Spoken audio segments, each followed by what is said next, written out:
Eu finalmente entendi porque tanta gente tinha me falado que As Coisas que Perdemos no Fogo, da Mariana Enríquez, era o melhor livro que ela já tinha publicado até hoje. Entendo totalmente agora e compartilho dessa mesma opinião.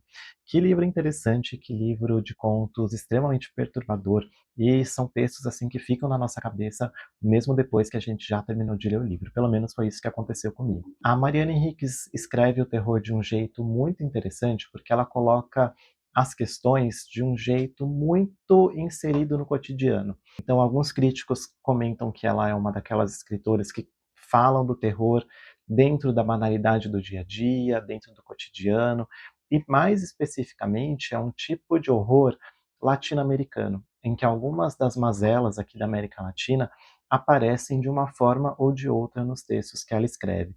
Isso acontece em vários contos aqui do livro, em vários momentos, questões políticas, questões da Latinoamérica, em específico da Argentina, que é de onde a autora é, aparecem de um jeito ou de outro nas narrativas. São contos que giram em torno ali do terror, de coisas estranhas, de coisas esquisitas, de elementos bizarros dentro da banalidade do nosso cotidiano. E isso é feito de um jeito tão bem feito e tão bem escrito que a cada conto você tem uma experiência extremamente arrebatadora.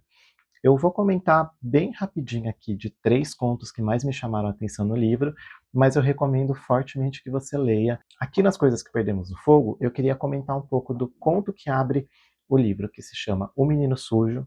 Esse conto fala sobre uma mulher bem vivida, né, que tem ali uma vida financeira estável, que vai morar em um bairro muito precarizado e muito esquecido de Buenos Aires, um bairro muito perigoso e violento também.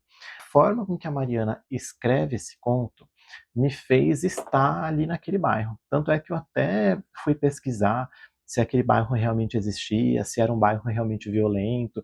E sim, o bairro que ela está descrevendo aqui no conto existe.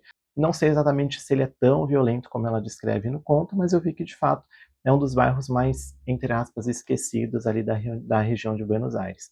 Um conto muito bom que fala sobre uma mulher que mora ali naquela região, que tem contato com um garoto que está ali em situação de rua, e os desdobramentos que isso acontece, tanto na vida dela quanto na desse menino.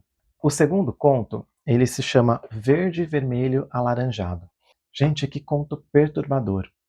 Eu fiquei muito perturbado lendo esse conto, porque tudo que ela fala aqui nesse texto também me fez transportar para aquela realidade. E aqui a gente tem contato com uma pessoa, né, com um personagem que vai ficando cada vez mais retraído na sua vida. Ele fica todo o tempo da vida dele preso dentro do quarto, por livre e espontânea vontade, e ele começa a se comunicar tanto com uma amiga, né, e com a mãe menos, pela internet, né, por um chat online. E meu Deus, gente, as coisas que a Mariana consegue extrair dessa situação são tão intensas, são tão arrebatadoras, são tão marcantes e são tão fortes também, que para mim, eu terminei de ler o conto e eu pensei, meu Deus do céu, que conto que me deixou assim assustado em como que ela conseguiu extrair tanto horror, né, tanta coisa perturbadora e violenta de uma situação tão simples assim, né, uma pessoa que resolve se isolar. Conto muito bom, muito bem escrito também. E por último, não podia ficar de fora o conto que dá título ao livro As Coisas que Perdemos no Fogo. Aqui a gente tem contato com uma situação descrita de uma forma muito interessante também, porque o conto gira em torno da violência contra a mulher, contra o feminicídio, contra os abusos de violência sofridos pelas mulheres. E isso é descrito de uma forma no conto muito interessante, porque existem ali esses elementos sociais e políticos da violência contra a mulher, existem ali alguns elementos de bruxaria, de fogueira e de fogo, como que um grupo pode devolver essa violência, ou mesmo auto-infligir essa violência como uma forma de retaliação. Conto muito, muito, muito interessante.